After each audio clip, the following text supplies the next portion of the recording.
Hey everybody, what is up? Welcome back to Final Trade. I've had an epiphany when it comes to the problem of convincing people that yes, we are actually making money with Pokemon. Um, I sit here and I see arguments that basically boil down to no, no, you can't. And that's the complete depth of the argument is no. And then I look over to a different tab on my browser and I see that Final Trade's business banking account balance keeps going up. And so I think there's some kind of discrepancy here. And I've had the epiphany. Years ago, I took a Myers Briggs personality test. And one of the things that they told me was that on the scale of logical to emotional, I scored all the way over on logical, which means conversely, I scored 0 on the emotional. And so I've been looking at this problem incorrectly. I've been thinking that if you simply take the numbers, you do the math, you show the calculations, and you explain the answers, you can convince people. And what I've realized, and I know this will not come as a surprise to everyone, and really it was my blinders keeping me from seeing it, is that not everyone thinks that way. And not everyone is convinced by objective calculations and math. And so there are people for whom you can say 10 is greater than 5, and that will not convince them when it comes to some argument that comes down to whether or not 10 is greater than 5. And it's not that they're stupid or anything, it's that their brain works differently. That their ability to make decisions, their ability to change their opinions, and their ability to understand subjects does not always come down to raw logic and the objectivity of the universe. And the fact that we can calculate that going all the way back to whatever base set first edition Pokemon boxes have appreciated at 25 to 35% per year, compounding over the whole time. And yet, you can show those data as many times as you want.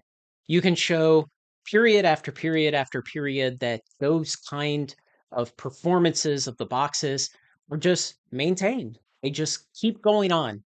And yet, that will not convince everyone.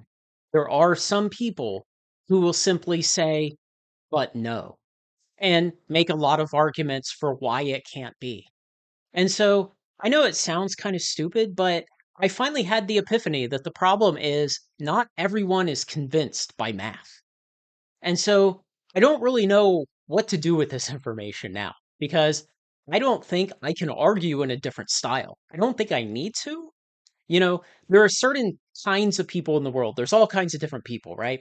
There's some people who want to be surgeons, okay? They want to cut open a living person and like fix some problem inside of them. And like, that's really cool, but I don't want to do it. And likewise, there are people who want to be morticians. And yeah, morticians are valuable and we need their services. Like, society benefits from that. I also don't want to do that. But there are a number of jobs that somebody who scores all the way over on the logical side can do that other people can't.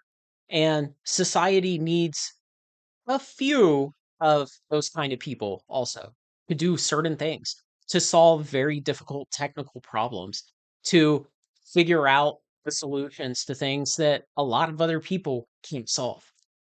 But you definitely wouldn't want an entire civilization of people like me because we wouldn't organize very well. If you give me a group of 200 different random people and you say, organize this into an organization that can accomplish something, I'm going to be terrible at that because mostly I'm going to say, well, the way that I get 200 people to organize is I take this stick and I start hitting them with the stick. And if they don't organize, I just hit them some more with the stick until they organize and they do their jobs. And, that's not very practical in reality. It doesn't work out very well. But the world needs at least a few people like me to make the arguments through math, through logic, through presenting the objective evidence. And that includes even when we're here in this ridiculous niche place doing TCG investing. It needs a few people who will say, you know, I actually took a class in college on engineering economics, and I actually know how to use the math. I know the math exists, I know how to apply it, and then I can actually do that to get the answers that are interesting to us. And so it still has value, even though not everyone will be convinced by it. There are always going to be people who just say, you think you're making money with Pokemon cards? But no. And they're thoroughly convinced by that argument, and you cannot snap them out of it with math. So hopefully that helps you to understand when you have people who have been consistently wrong about Pokemon for years and years and years, video after video after video after video, claiming that the market can't work like this. And we just kind of sit there and we're just kind of like, man, not this shit again. And, it's the same, but no argument year after year after year. And yet we keep charting the progress and seeing nothing is changing.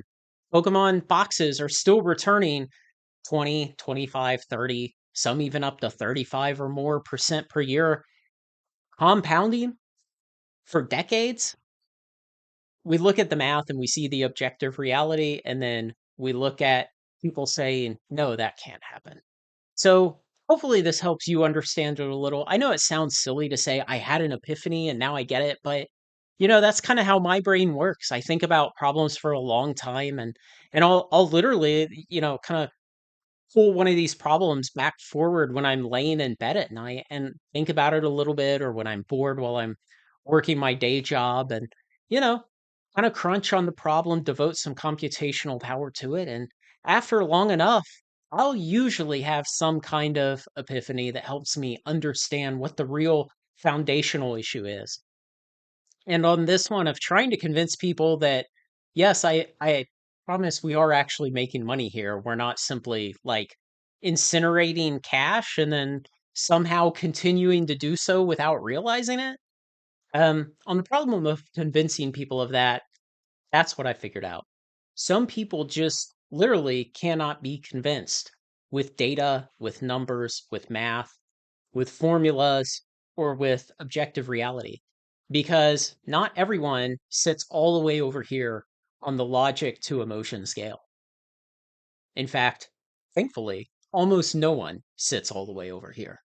Most people are somewhere in the middle. And depending on where they are in between those two bounds, they may or may not be convincible using math. So let me know what you think, guys. Thanks to everyone who makes this content possible, especially my very generous supporters on Patreon, who I would bet, on average, sit further to this side than this side. Like, comment, share, and subscribe, and join me on Final Trade.